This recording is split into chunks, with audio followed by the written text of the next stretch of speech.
Hi, আজকে আমরা পড়ব drug of choice for shock. There are various types of shock present.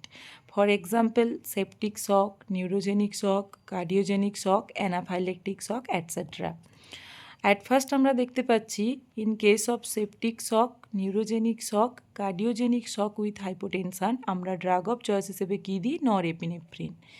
In case of cardiogenic shock without hypotension যেটা কোন ক্ষেত্রে দেখা যায়? অ্যাকিউট হার্ট ফেলিওর কন্ডিশনে দেখা যায়, সেক্ষেত্রে ড্রাগ অফ চয়েস হিসেবে আমরা দিই dobutamine. In case of cardiogenic shock with oliguria, যেটা কখন আমরা দেখতে পাবো? অ্যাকিউট রেনাল ফেলিওরের ক্ষেত্রে, সেক্ষেত্রে ড্রাগ অফ চয়েস হিসেবে আমরা দিই ডোপামিন।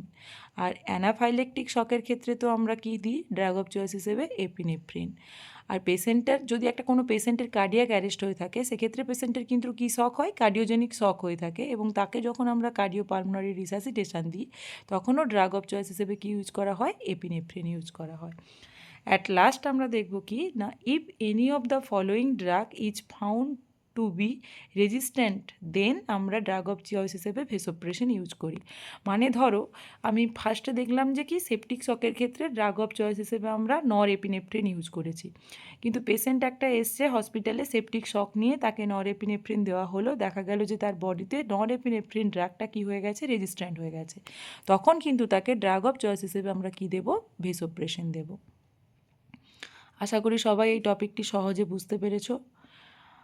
আমার ভিডিও যদি ভালো লেগে থাকে তাহলে আমার চ্যানেলটাকে সাবস্ক্রাইব করো এবং ভিডিওটাতে ছোট্ট একটা লাইক দিয়ে দিও, এবং তোমরা কমেন্টে জানিও তোমাদের যদি আর কোনো টপিক জানার থাকে, আমি তাহলে সহজে বোঝানোর চেষ্টা করব। Thank you.